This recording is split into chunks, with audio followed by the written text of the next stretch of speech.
De consumo. Más información en www.turismocabal.tour.ar.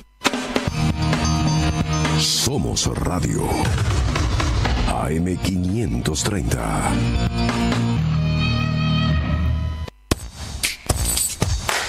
La batalla no es solo política. La batalla es cultural.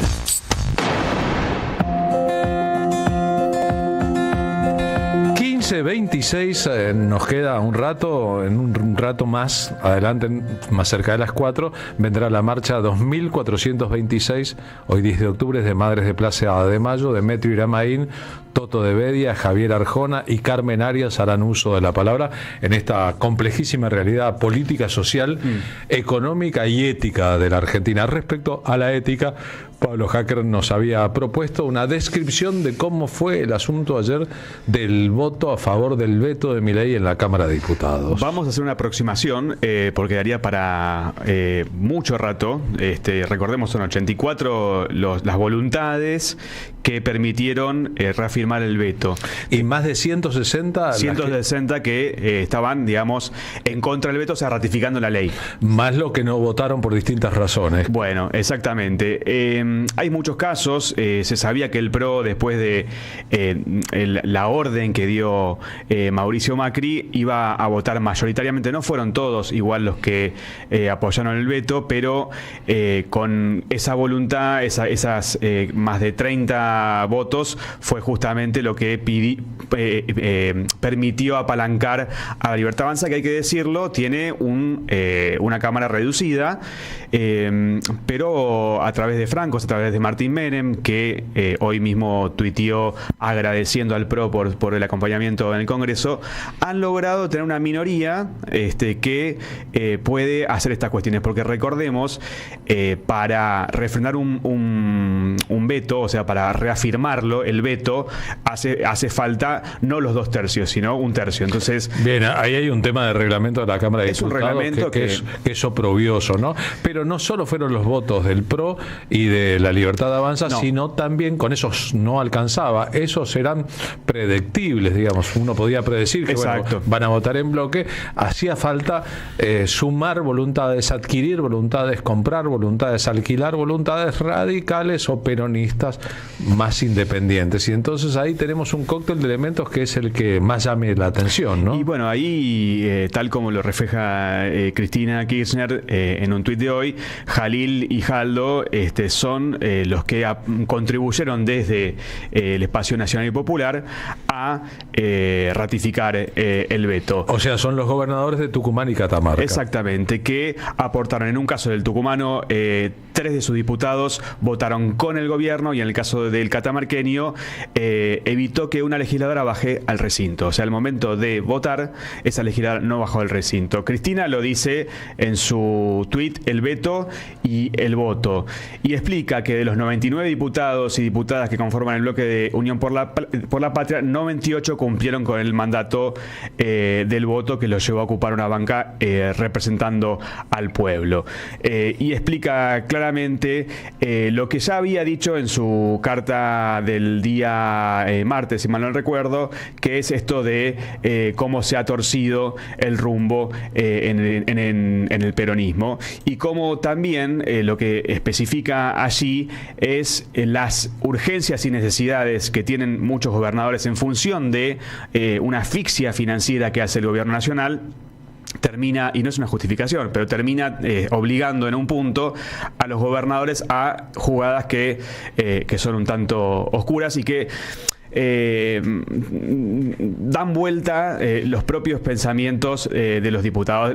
Hay que decir, los diputados podrían mantener sus ideales, como es el caso de Arrúa, que dijo 48 horas antes voy a votar en contra, y bueno, ratificó el veto. Vemos el título de una nota hoy en página 12, Ley de Financiamiento Universitario. La palabra de Alberto Arrúa parece valer menos que una chipá. Exactamente, porque gracias a ese voto en particular, porque fue por un voto, es que hoy en día las universidades, 62 universidades nacionales, que muchas de ellas están hoy con tomas en todo el país, están desfinanciadas. Básicamente tienen 3.8 billones de pesos para el año que viene, cuando necesitan 7.2 para subsistir. El 70% de los docentes ganan salarios de pobreza. Vi un dato que indica que 26 del total que votaron a favor del voto de Milei son egresados de universidades públicas. Sí, hay muchísimos que son egresados de la universidad pública, de la UBA, de la Universidad de La Plata. Internamente hubo, y sé que hay movidas para analizar desde esas universidades si no se les retira el título. Caso que sería único y que es un antecedente serio, porque son personas que han utilizado los recursos que ellos después critican, ¿no? de todos nosotros para recibirse, para llegar a una banca y finalmente sacarle la financiación, el financiamiento a las universidades. Quiero agregar sobre esto un aspecto que sería ético, moral, no sé, y no individual, sino que está en el contrato tácito. En lo personal, fui alumno de la escuela pública en la primaria, en la secundaria y en la universidad. Tuve una formación que me permitió el resto de mi vida, a partir de la calidad de la educación que recibí en una escuela primaria, en una escuela secundaria, en un colegio secundario y en una universidad en la provincia de Mendoza, donde nací y viví hasta los 25 años. Después fui profesor universitario en la UBA, en la carrera de comunicación, y en la carrera de comunicación de la Universidad Nacional de La Pampa. He dado cursos, he dado seminarios, básicamente a partir de la educación gratuita y de calidad que recibí, pagada con los impuestos de la sociedad. Contraje, creo yo, un pacto que debería durar para siempre. Yo le debo a la educación pública una parte importante de lo que soy, y por ende no solo debo estar a disposición siempre de las necesidades de la educación pública, sino devolverle a la educación pública lo que la educación pública me dio en el lugar en que me encontrase. Aquí es en la defensa de la educación pública, pero si yo fuese diputado o senador también debería haber contraído este pacto moral que no está firmado, pero que es obvio que debería conformarse en la mente de todos y cada uno.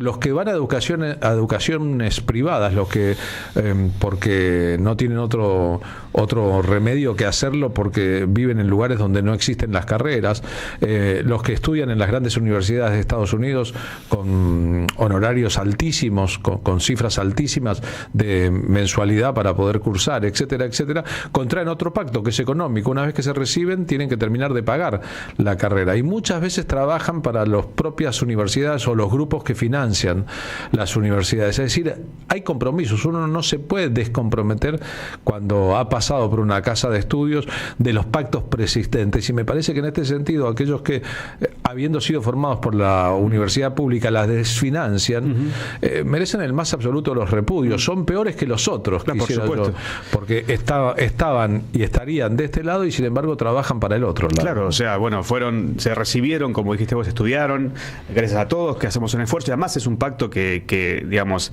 es muy importante, es real, que toda la sociedad se esfuerza para que haya personas que se reciben en la universidad y después, por supuesto, devuelven eso con sus profesiones. Y también hablábamos con varios profesores, por ejemplo, un JTP, ¿no? Para traducirlo, un jefe de trabajos prácticos. Son personas que están hace 20, 25 años dando clases, que cobran 300.000 pesos, por ejemplo.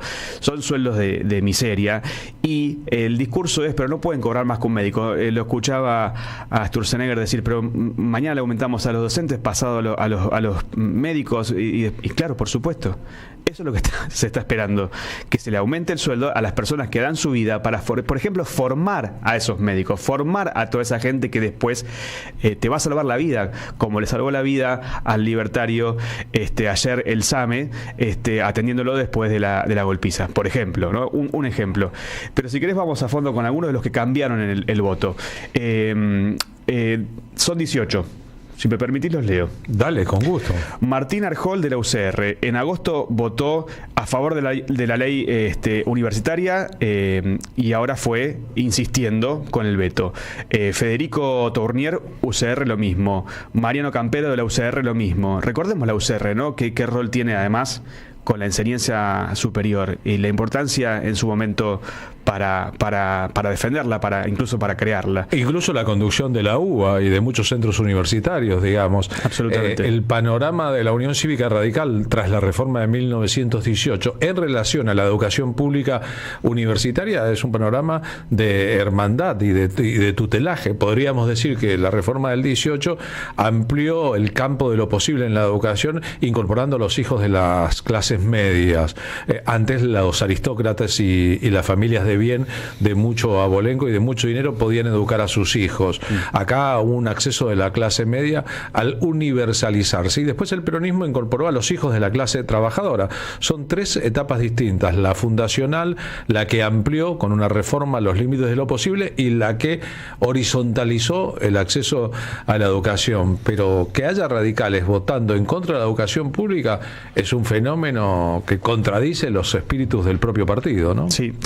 Mariano Campero también hizo lo mismo, Luis Picat de la UCR, Pablo Servi de la UCR, Fernando Carvajal de la UCR, José Luis Garrido, no identificado, es un partido provincial, Gladys del Valle Medina, Alberto Arrúa, que es el que comentábamos ayer, que recién, que es quien Cristina también lo puso en primera plana, Carlos Fernández, Yamila Ruiz, Daniel Vansic, Yolanda Vega, Sabrina Ahmed, Emanuel Bianchetti, Pedro Galimberti, Nancy Vallejos, Gerardo González, Alejandra Torres. Ellos fueron de diferentes partidos, pero la mayoría del radicalismo, quienes dieron vuelta su voto, que dijeron positivamente a la ley de financiamiento de la educación superior, y luego o se abstuvieron o, apoyaron el veto presidencial. Gracias a esas voluntades que se dieron vuelta, vaya a saber uno por qué. Yo no puedo decir que tengan una razón ideológica, porque vos no podés votar algo y a las 2 semanas creer lo contrario. Entonces me imagino que hay conversaciones, hay negociaciones, y lamentablemente dañan y muchísimo a la democracia, y dañan y muchísimo a los estudiantes, a los docentes, a los no docentes. Y esa es la respuesta que hoy hay, con un paro en las universidades, con una veintena de facultades tomadas. Y yo me pregunto si el gobierno no erró realmente en el cálculo político de esto. Yo no creo que el gobierno pueda, esto es una apreciación personal, no pueda mostrar esto como un triunfo. Creo que esto va a ser una derrota a mediano y largo plazo. Si tenés que comprar voluntades, estás en un problema, y si vendés tu voluntad, estás en otro problema. Ahora, ese cambio nunca es mágico, no es que la persona tuvo un momento de reflexión, porque es un cambio para atrás. Ese cambio es con estímulos muy concretos. Carlos Grande es presidente del Partido Solidario de la provincia de Buenos Aires y docente. Es un tema que le compete, columnista del programa. Carlos, buenas tardes, ¿cómo va? Hola Carlos, ¿cómo estás? Y bueno, venía escuchando y la verdad que quería reflexionar un poco en la columna de hoy, que tiene que ver con este tema, ¿no? Con la jornada de ayer.